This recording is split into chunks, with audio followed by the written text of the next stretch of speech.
Salam, hər vaxtınız xeyir. Bugün dərs icmalının necə yazılması barədə danışırıq. Burada yazılanların məqsədi nədir, hardan tapıb yazırıq və s. Yəni lazım ola biləcək bütün məlumatları verməyə çalışıram. Və başlayırıq. Mövzumuz nədir? Heykəltaraşlığın növləri, təsviri incəsənət fənnindən 6-cı sinif üzrə dərsimizin icmalını yazırıq. Başlayırıq alt standartın tapılıb yazılması ilə. Mövzumuza uyğun bir alt standart yazmışam. Siz 2-3 dənə də yaza bilərsiniz ki, hansı ki 45 dəqiqə ərzində bunları yerinə yetirə bilirsinizsə qeyd edirik. Mən indi bir dənə yazmışam nümunə üçün ki, qarışmasın. Çünki alt standartımız nədirsə, ona uyğun gedirik. İcmal 5Y modeli əsasında qurmuşam. Dərsin planlaşdırması əsasən məqsədim odur ki, nədir? Şagird mövzunu sadə əzbərləməsin.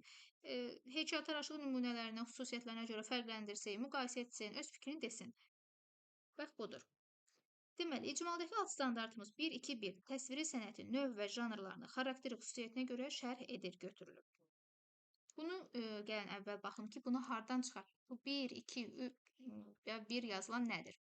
Və sizə başqa bir PDF göstərmək istəyirəm ki, bu hansı ki, Nazirlik Təhsil İnstitutu tərəfindən sadəcə təsviri incəsənət fənni üzrə çıxardılmış bir məlumatlardır ki, burada 1-dən 9-cu sinifə üzrə təsviri incəsənət aid planlaşdırmalarda, mündəricatın içində baxa bilərsiniz. Məzmunlardır, inteqrasiyalardır.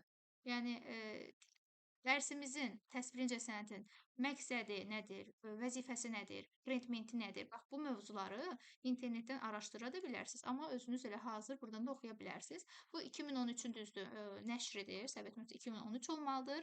Yəni, bizdə məzmun xətlərimiz dəyişmədiyi üçün bunu hələ də istifadə edirik. Bəzi fənlərdə məzmun xətlərində dəyişiklik olanda təbii olaraq yenidən yayımlanır bunlar.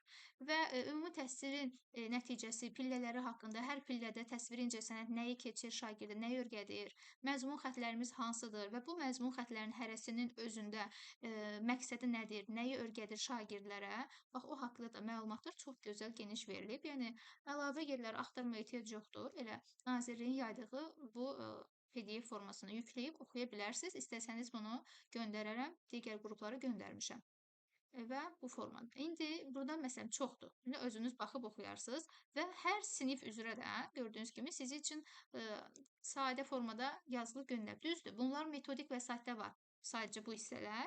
Amma hər kitabı özünüzdə toplayıb cəmləşdirmək çətin olduğu üçün məsləhət bilərdim ki, yəni mən özüm də bundan istifadə edirəm.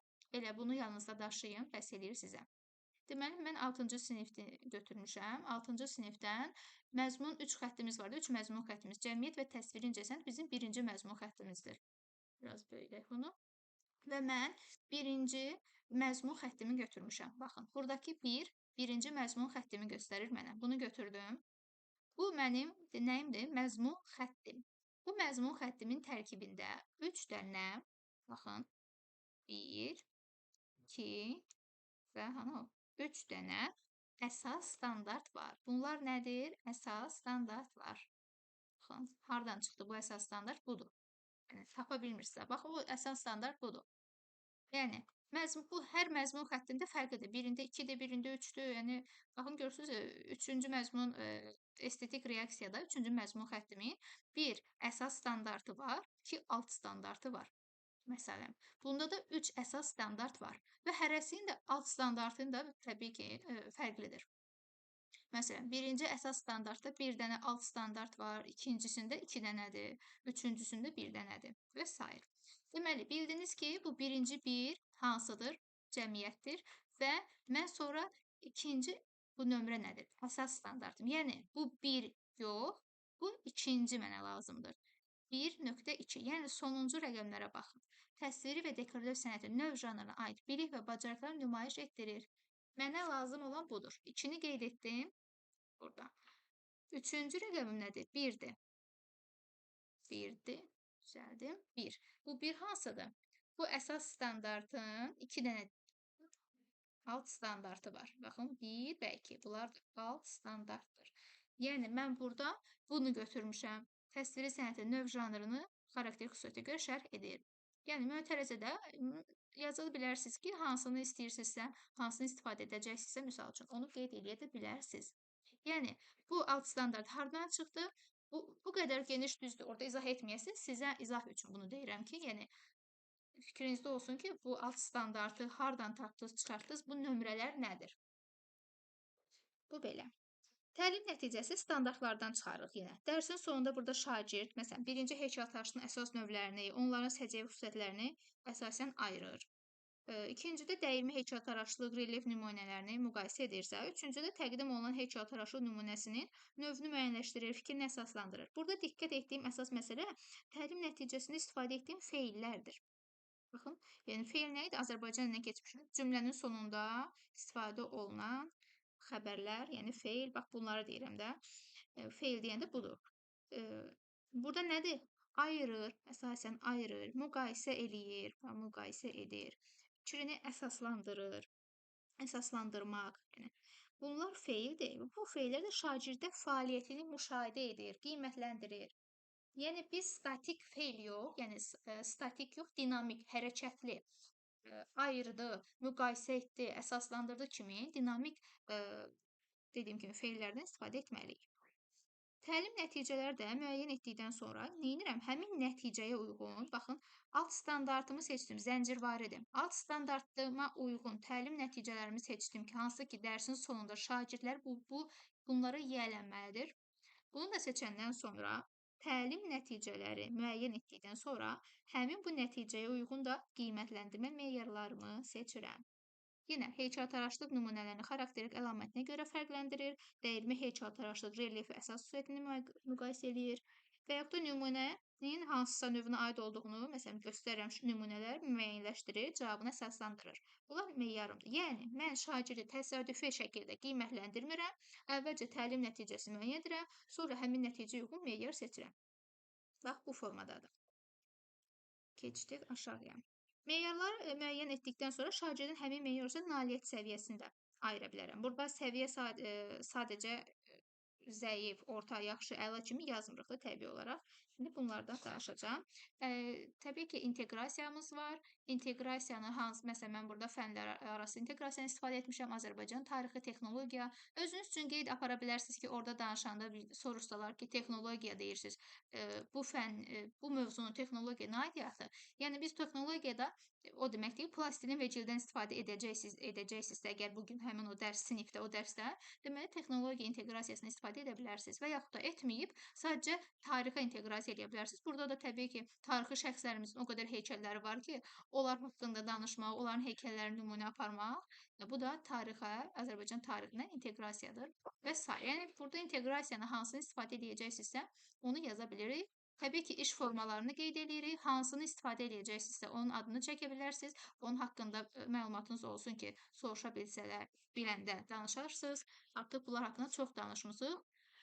Həmçinin də iş üsulları haqqında da, yəni birdən çox iş üsulundan mən dərs vaxtı istifadə edə bilirim. Çünki hər dərsin mərkəzində müxtəlif iş üsulundan istifadə edə bilərəm.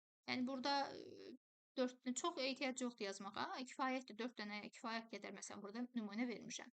Resurslarınız da təbii olaraq ki, o gün dərsdə nə istifadə edəsiniz? Fotolar mı çıxardıb gətirib şagirdlərə göstərəsiniz, yoxsa balaca heykəllər mi gətirib göstərəcəksiniz? Məlumat kartları düzəldəsiniz, yoxsa iş vərəqləri hazırlamısınız?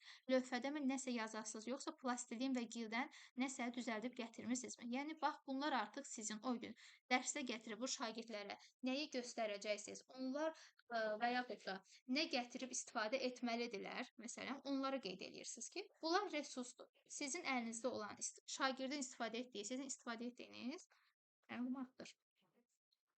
Bu belə. 5Y modelinə əsasən dərsdə dedik ki, 7 mərhələdə də yaza bilərsiniz, 3 mərhələdə də. Yəni bunlar hamısının əslində içində var. Sadəcə indi 5Y modeli daha yenilənib, biraz daha yığcamlaşıb. Yəni dərsin 7-3 mərhələsi də eyni şeydir. Sadəcə qısaldılıb, bir-birinə belə deyim də keçilib, çox uzadılmayıb, qısaldılıb. Daha praktik məqsədlər üçün. Yəni 45 dəqiqəlik dərsdə siz bu 5, yəni 5Y niyə deyilir? Çünki ingilis dilində 5 dənə mərhələnin 5-i də E hərfi ilə başlayır. 5E ona görə deyilir. Və 5-7 dəqiqə ərzində biz maraq oyatmanı yarada bilərik şagirddə. Bu da bilirik ki, dərsin 50%-ni təşkil eləyir. Əsas fərqdir. Burada nə edə bilərik? Müəllim şagirdə 3 fərqli nümunə təqdim edir: sərbəst dayanan heykəl, insan büstü və səth üzərində qabarıq təsvir. Və şagirdlər də müşahidə eləyir, baxırlar, sonra suallarımızı veririk. Yəni tədqiqat sualı dediyimiz problemli sualı veririk ki, eyni sənət sahəsinə aid olan bu nümunələr niyə bir-birindən bu qədər fərqli görünür? Hərəsi təbii ki, öz fərziyyələrini verir. Yadınızdadır da, bu dərsin mərhələsində motivasiyada bunu yazırdınız. Tədqiqat sualı, fərziyyələr və sair. Eyni gedir gördüyünüz kimi. Və yaxud da yenə də özünüzdə digər istiqamətverici suallarınızı yaza bilərsiniz. Yəni icmal sizə deyir ki, orada müəllim ağzından nə çıxacaq, hansı sualı şagirdə verəsən yaz bura. Yazırıq ki, yəni mən bu sualları şagirdlərə verəcəm. Yəni təbii ki, şagirdlər sualları verəndə, baxın yenə də qeyd etmişəm, özünüz üçün qeyd edib əzbərləmək xarakterdə. Siz indi gedəcəksiniz müsabiqəyə, əzbərləyin ki, bilin ki, yəni bu sualları şagirdlərə verdiniz. Onlar cavabı verəndə siz təsdiqləməyin ki, bəli, düz dedin. Yox, səhv dedin, cavab budur. Yəni biz cavabı onlara vermirik də, maraq oyadırıq da yəni onlarda. Bax, hərəsi bir fərziyyə verir. Kimə səhv deyirsən, düz deyirsən, təbii ki, demirik. Bu belə. Araşdırma mərhələmiz. Araşdırma, bəli, artıq biraz uzun çəkən mərhələmizdir. Çünki şagirdlər o 7 mərhələdə var idi. Həm araşdırıb, təhlil etmə, tətbiq etmə, hamısını burada eləyir şagird. İndi qruplarda müxtəlif heykəltaraşlıq nümunələri, şəkillər, məlumat kartları təqdim edə bilərsiniz. Birinci qrup məsələn hər tərəfdən bax adlana bilər. Bunun adını qoymuşuq. İndi müxtəlif adlar qoya bilərsiniz də, ürəyiniz nə istəyir? Şagirdlər özləri seçə bilər, fərqi yoxdur. Yəni bu qrup dəyirmi heykəltaraşlıq nümunələrini seçir, onlar da ümumi xüsusiyyətlərini müəyyənləşdirir. İkinci qrup səth üzərindədir. Yəni burada da artıq relyeflər üstündə məsələn araşdırma aparır. Üçüncü qrup bənzər amma fərqli qrupdur. Və burada da büst və heykəl nümunələrini müqayisə edir, arasındakı fərqi tapır. Burada Venn diaqramından da məsələn istifadə edə bilərik. Görürsüz, dərsin icmalın əvvəlində burada iş üsullarımı yazmışdım. Venn diaqramı da var. Yəni mən Venn diaqramı məsələn götürdüm, araşdırma mərhələsində şagirdlərə təqdim etdim hər hansı bir qrupa ki, bunu burada tətbiq et. Bu bənzərini, fərqli formasını tapır. Dördüncü qrupumuz da tap və ayır qrupudur ki, burada da artıq onlar qarışıq nümunələr məsələn təqdim edirəm şagirdlərə. Onların uyğun içində olanlarını götürüb qruplaşdırırlar ki, bunlar büstdür, bu şəkildəkilər nə bilim statuetkadır və s. Təbii ki, şagirdlər neynədi burada? Nümunələri müşahidə etdi, onları özləri qruplaşdırdı, xüsusiyyətlərini, cəhətlərini tapdı və iş vərəqlərində qeyd etdilər. Yəni qısa təqdimatlarını hazırladılar, nəticələrini digər qrup üzvlərinə bölüşdülər. Görürsüz, bu ikinci mərhələdə nə qədər iş gördü şagirdlər. Yəni 10 dəqiqədə biz bunlara vaxt ayıra bilərik. Təbii ki, dəqiqələrin üzərində biraz siz müəllimsiz, dərsi özünüz qurursunuz, iş görmək olar. Yəni başa salmaq istəyirəm ki, bu motivasiyadan biraz daha uzun çəkən mərhələmizdir də, yəni. Gəlir neynir? Şagird bütün bu öyrəndiklərini bizə izah edir. Burada da müəyyən dəqiqə ayıra bilərik təbii ki. Yəni dəqiqə ayırmağımız bizim kömək eləyir ki, vaxtına, yəni o bir də görürsüz ki, zəng vuruldu artıq, heç siz qiymətləndirmə apara bilmədiniz və yaxud da refleksiya olmadı və yaxud da nəsə qaldı da. Yəni bu dəqiqələrinizi özünüz nəzarət edirsiniz ki, vaxtında düzgün, yəni planlaşdırma etmiş olur da dərsi. İndi şagird təqdim etdiyim nəticələrini yenə də ümumiləşdirir, mövzunu gəlir izah edir. İlk soruşuram ki, heykəltaraşlıq nədir? Sonra izah eləyir şagird, heykəltaraşlıq filan filan filan. İndi danışmıram, yoruldum. Buradan oxuya bilərsiniz, nümunədə görəsiniz. Yəni bu nədir? Bunu belə qısa deyim ki, izah etməni də siz özünüz bura yazırsınız ki, yəni şagirdlər bu cavabı sizə verməlidir. Düzgün cavablar yazırsınız. Həm dəyirmi, həm relyef haqqında. Məsələn, şagird gəlib danışır ki, relyef heykəltaraşlıq budur, növləri budur, hər növ haqqında məlumat verir və s. Yəni özünüzdə bunları yazırsınız ki, şagirdlər sizə bu cavabı verməlidir. Bunlar düzgün cavablardır. Yəni belə deyim də, yadda saxlamalı, sizə rahat bir şey. Bunu deyək. Neynədilər? Daha sonra biz bunları möhkəmləndiririk. Yəni tətbiq etmə mərhələsi demişdik. Bax, möhkəmləndirmə deməkdir. Keçdik möhkəmləndirməyə. Şagird indi burada nəyi öyrəndiyini, yəni bildiklərdən nə etdi, dərsin sonuna yaxın mən artıq bilməliyəm ki, bu şagird nəyi öyrəndi, nə qaldı və möhkəmləndirməyə çalışıram da üzərində. Tapşırıq verirəm. Deyirəm ki, növünü müəyyən et. Şagird də nümunə axtarır. Deyir ki, dəyirmi heykəltaraşlıqdır, relyefdir. Yəni iki qrupa ayırır. Burada yalnız nümunənin adını demək kifayət etmir də. Ondan soruşuram ki, nə üçün bu nümunə həmin qrupa aid etmədi? Nə üçün bunu götürüb bu qrupa aid etdin? Tapşırıqlarımdır, yazdım. Təbii ki, daha sonra ona hardadır bu situasiya tapşırığı, situasiya tipli tapşırıq da verə bilirik ki, meydanın ortasına yerləşən bir insan fiquru var ki, hər tərəfindən baxmaq mümkündür. Digər insanlar təsviri, belə deyim də, digər insanların heykəl təsviri isə divarın səthinə qabarıq formada hazırlanıb. Bu nümunələrdə sizcə hansı heykəltaraş növünə aiddir? Yəni cavabınızı əsaslandırın. Şagirdlər əgər dərsi başa düşüblərsə, onlar artıq biləcək ki, meydanın ortasında yerləşən nədir? Dəyirmi heykəlidir. Qabarıq olanlar isə nədir? Relyef heykəllərdir. Yəni siyasi tipli də bir möhkəmləndirmək üçün tapşırıq verə bilərsiniz. Yəni nə tapşırıq verəcəksinizsə, onları da burada qeyd edirik. 1, 2 və yaxud da 3 dənə tapşırığınız varsa, alternativ bir praktik tapşırıqlar da yazıb bilərik ki, yəni əgər həmin o sinifinizdə əgər plastilin, gil varsa, gətirilibsə, o ləvazimatınız varsa, təmin olunmusunuzsa, təbii olaraq siz praktik işdə fəaliyyət görə bilərsiniz. O deməkdir ki, təsviri incəsənət fənnində məcburidir ki, mütləq heykəltaraşlıq dərsində plastilinlə işləyəsiniz. Əgər yoxdursa, təbii ki, səhərdən bu saydıqlarımızın hamısı dərsin mərhələsini gördüyünüz kimi istifadə etdi. Şagirdlər öyrəndi ki, heykəltaraşlıq nə deməkdir. Varınızdırsa da nə gözəl. Deməli, hansı sinifdə varsa, bunu da orada istifadə edirsiniz.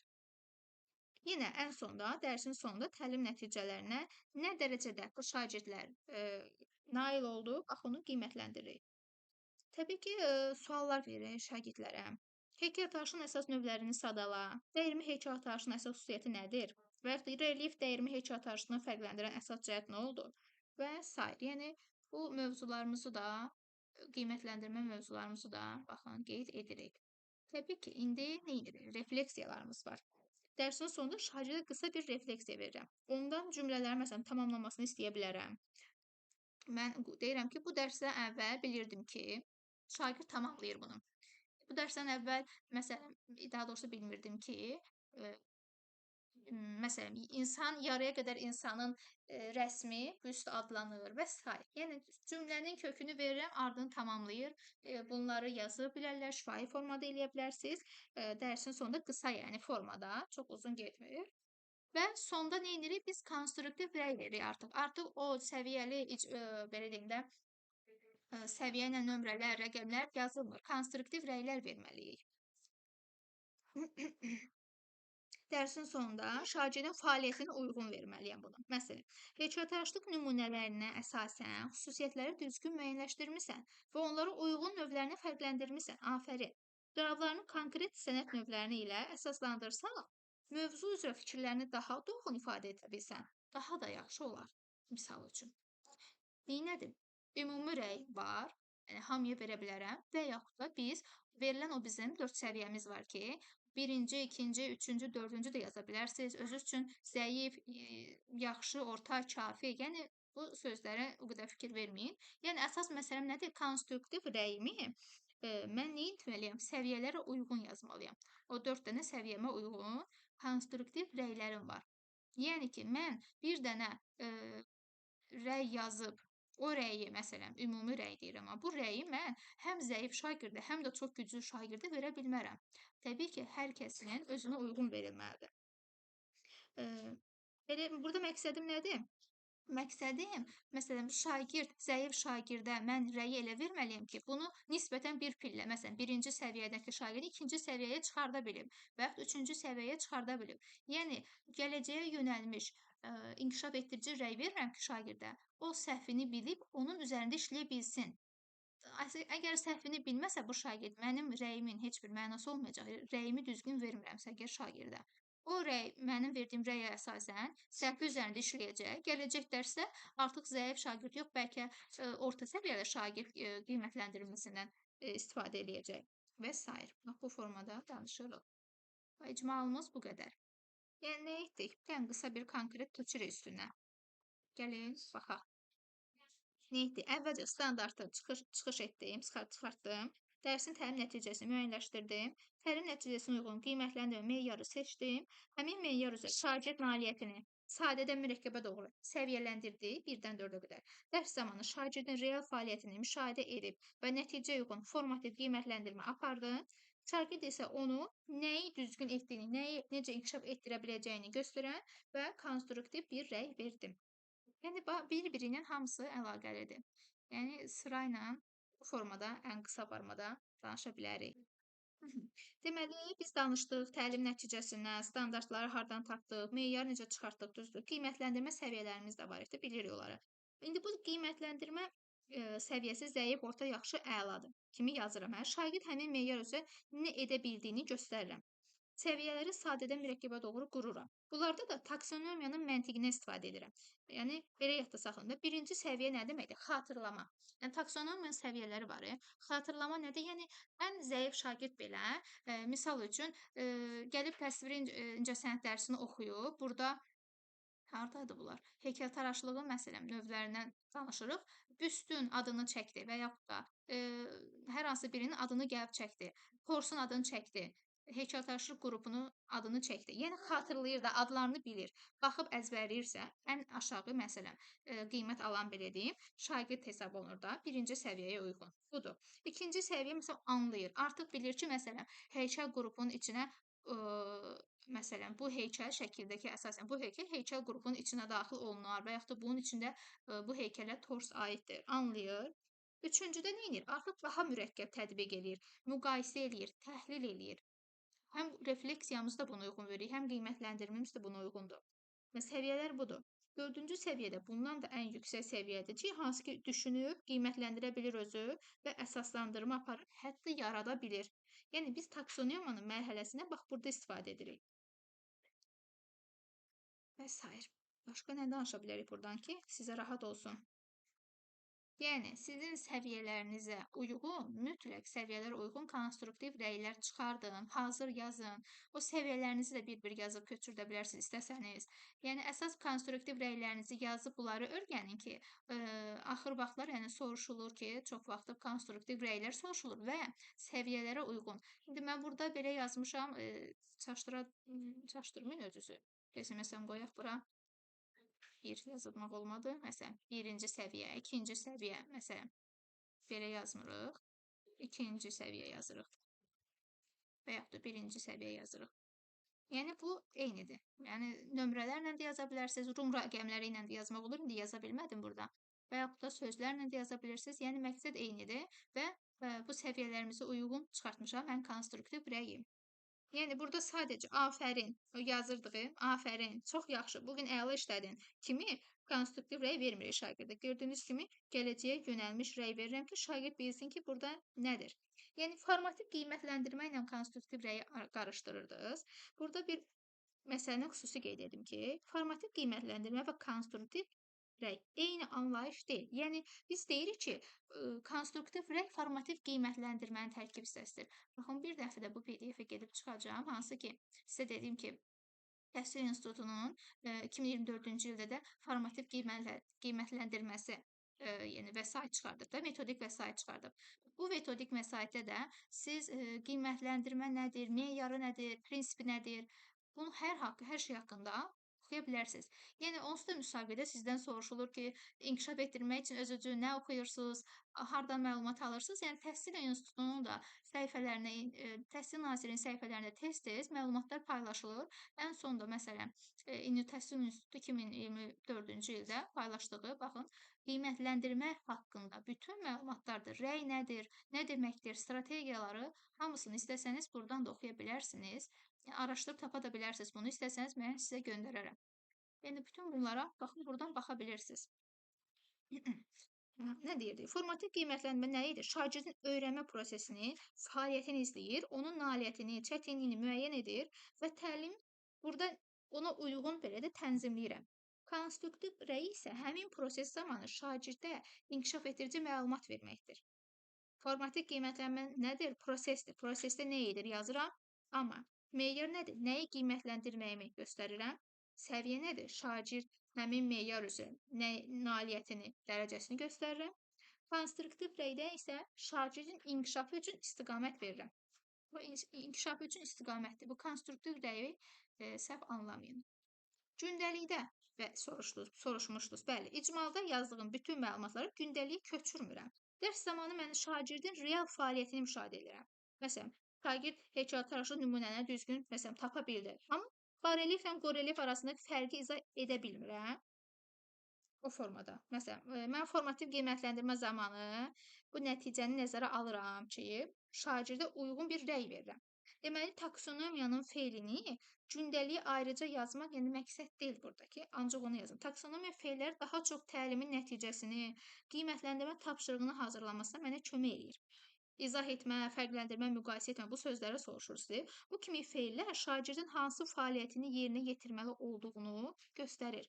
Gündəlikdə isə əsasən belə deyim də, əsas məsələ şagirdin real fəaliyyətini və formativ qiymətləndirmə nəticəsinin qeyd olunmasıdır. Bəli. Bir dəfə də deyirəm, çünki bu sualı çox verirsiniz həqiqətən də. Baxın, bir də deyirik ki, nədir? Formativ qiymətlənmə rəyi qarışdırırsınız. Ha, rəsmi məlumatda da var. Sizə o dediyim PDF-dən oxuya bilərsiniz. Yəni müəllim formativ qiymətləndirmə dəftərində və məktəbi kitabçasında yazılı qeyd kimi aparılması göstərilir. Yəni formativ qiymətləndirmə məqsədi şagirdin dediyim kimi standart üzrə fəaliyyətini izləməsidir. Çətinliyini tapıb müəyyən etməliyik. Təlimimizi də ona uyğun qurmalıyıq. Bax, məqsədimiz budur. Yəni gündəlik yenə deyirəm, taksonomiyanın fe'lini ayrıca yazmırıq. İcmalımızda yazmışam ki, şagird məsələn heykəltaraşlıq növlərini fərqləndirir. Buradakı bu fərqləndirmə yenə taksonomiya fe'lidir və təlim nəticəsinin yazılmasında mənə köməklik etdi. Yəni meyarım nə idi? Heykəltaraşlıq növlərini fərqləndirməkdir. Bu isə nəyi qiymətləndirməyimi göstərir. Sonra bəli, 1-dən 4-ə qədər səviyyələri yenə hazırlayıram. Müəllim qiymətlənmə prosesini planlaşdırmasını, şagirdin nailiyyət səviyyəsini müəyyən edir. Sonra da konstruktiv rəy verirəm. Məsələn, bax, yenə burada. Məsələn, verilmiş bir heykəltaraşlıq nümunələrinin növünü müəyyənləşdirir və izah et. İzah et, hə? Biz müşahidə etdik ki, şagird nümunələri düzgün müəyyənləşdirdi. Amma barelif və qareliefi dedi ki, izah eləyə bilmədi. Düzdür? Burada nə oldu? Formativ qiymətləndirmənin qeydini belə apara bilərəm. Yəni gündəliyə, istəyirsinizsə gündəlikdə yazmaq. Yazıram ki, bu cümləni heykəltaraşlıq nümunələrini düzgün müəyyənləşdirir, lakin barelief, qarelief arasında fərqi izah etməkdə çətinlik çəkir. Yəni arxadakı cümləyə şəxs əvəzliyinə fikir verək də, çəkir, müəyyənləşdirir. Yəni həmin şəxs. Ona uyğun yazmışam. Valideyn açıb gündəlik oxuyanda başa düşür. Konstruktiv rəy kimi bunu yazsam, desəm daha doğrusu, deyə bilirik ki, nümunələri düzgün müəyyənləşdirmisən, artıq şagirdin özünə müraciət edirəm də, cümləmi o formada deyirəm. Barelief və qorelifi, məsələn, qabarıqlı dərəcəsinə diqqət et, onları daha düzgün bir-birindən fərqləndirə bilərsən bu zaman. Bu artıq formativə, daha doğrusu gündəlik bu formada yazmıram. Yəni danışıq cümləsidir. Ən sadə, loru dildə desək, belə başa sala bilirəm də. Bu deməkdir. Yəni mən bunu konstruktiv rəyimi formativ qiymətləndirmə kimi qeyd etmək istəsəm, bəli, düzəlişlərimi eləyib yazıram da. Bir-birinə çox yaxın anlayışdır. Yəni bildirilir ki, bizə formativ qiymətləndirmə, daha doğrusu rəy formativ qiymətləndirmənin bir hissəsidir, ayrılmaz bir tərkib hissəsidir. Yəni mən bilirsiniz bu nəyə görə çıxıb? Yəni 30 dənə şagird varsa, biz 45 dəqiqə ərzində 30-un da və yaxud da 20-sin, 15-in qiymətləndirə bilmirik. Gündəliklərini yaza bilmirik. Və ya 8 dənə şagirdə formativ qiymətləndirməsini qeyd etsək gündəlik kifayətdir. Yəni praktik olsun deyə təbii ki, günü-gündən inkişaf edən təhsilimizdə günü-gündən də yeni müəllimlər üçün, şagirdlər üçün asanlaşdırmaq üçün yeni metodlar təklif edirlər. Bu təklif oradan irəli gəlib ki, yəni bəli, əgər 45 dəqiqə ərzində bütün sinifi qiymətləndirə bilmirsinizsə, gündəlik yaza bilmirsinizsə, konstruktiv rəy verin. Konstruktiv rəyin əsas məqsədi belədir, budur, ən çox budur. Və lazım olan, bəli, gündəliyə qeyd aparmaq istəsəm, bu konstruktiv rəyimi mən formativ qiymətləndirmə kimi dəyişib orada qeyd edirəm. Əslində bir-birinə çox oxşuyur, bəli, fərqləri də var. İkisi də eyni şeydir də demək olmur, ayrı şeydir də demək olmur. Ümid edirəm ki, daha qısa 10-15 dəqiqəlik video çəkmək istirdim, nəsə uzun alındı. Ümid edirəm bu dərsin icmalını necə yazıb, necə danışacaqsınız. Yəni əsas özünüz anlayın bunları, danışmaq asan da olacaq. Yəni bütün cümlələrinizi götürün, yazın. Bu nümunəyə əsasən götürün, hər bir cümlənizi burada yazın, sonra onu oturub oxuyub əzbərləyin ki, danışanda sizə rahat olsun. Nə danışmaq istəyirsiniz, qeyd edin də burada. Qısa-qısa yazmayın. Geniş yazın. Sualı, istəsəniz şagirdlərin cavabını da qeyd edə bilərsiniz. Öyrənmək məqsədi ilə. Daha sonra bunları əzbərlədikdən sonra artıq icmallarınızı daha qısa şəkildə konkret eləyə bilərsiniz. Yəni bu müəllimin icmalıdır, heç kim buna qarışmayacaq. Əsas odur ki, 5Y modeli əsasında qurmaq istəyirsinizsə, bilmirdinizsə, bu formada davam edə bilərsiniz. Dediyim kimi, istəyən 7 mərhələdən də yenə o köhnə mərhələ üsulundan da istifadə edə bilər. Bu qədər. Ümid edirəm ki, sizin üçün faydalı video çəkə bildim.